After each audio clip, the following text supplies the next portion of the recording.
Well, hi, just in a few minutes, I want to explain what I mean by the restoration of all things. And you would have heard me talk about this before, but I don't make any apology for that because I feel like this is the picture of the whole Bible. If we get this stuff, then everything else falls into place and makes sense.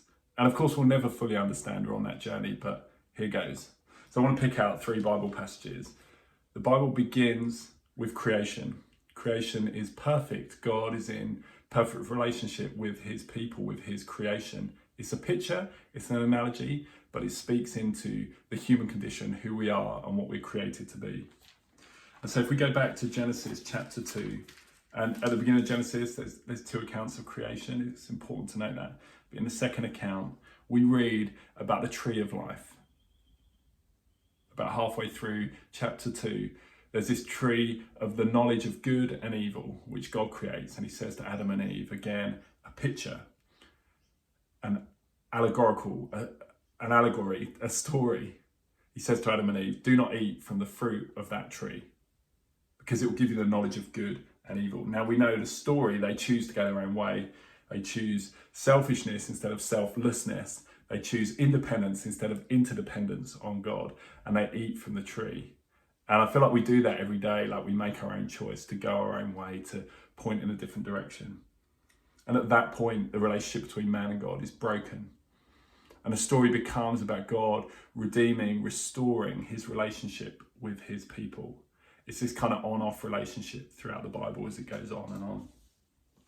Skipping forward to the end of creation, a picture of the eschaton, the end times, the last bit. We read in Revelation, again, quite a vivid picture of what might happen at the end times. And if anyone ever tells you they know when the world's going to come to an end or when Jesus is going to come back, they don't. Like, they're lying. There's not certainty about it, but there's lots of signs and pictures, and we're encouraged to look out for those signs.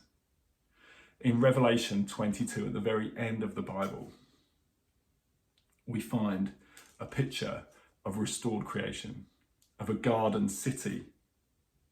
On either side of the river of life, which we hear about in Genesis, is the tree of life, with its 12 kinds of fruit, producing its fruit for each month.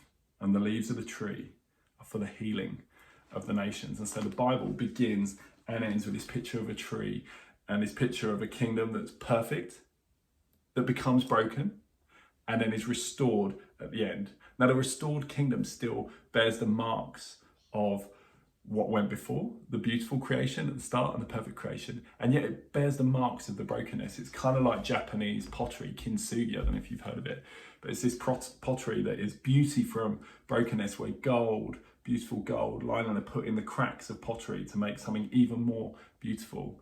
And so the restored kingdom, the end times, the eschaton, is a beautiful picture of creation that bears the marks of creation, but also bears the marks of what's gone before, the brokenness. And Jesus, in the middle of the Bible, when he was here on earth, in Mark's gospel, in Luke's gospel, says, the kingdom is at hand. In Mark chapter 1, verse 15, the kingdom of heaven is here, is at hand. But we also hear him say at other times, the kingdom of heaven is coming. And so what Jesus is saying is, in me, in my life, death, and resurrection, the kingdom is here. This is a glimpse of that eternal, restored eschaton creation. And yet the kingdom is coming. The kingdom is here, and yet the kingdom is coming. And so we live in this in-between time of the now and the not yet of the kingdom. Jesus has come, the victory is won over sin, and yet there's still brokenness in between. There's still going to be that final consummation, that final relief. And so when we think about the restoration of all things, that's kind of the picture we sit between. And we'll be talking more about that in the coming weeks. But we just wanted to give you that picture. And there I am, 4.5 minutes. Thank you so much.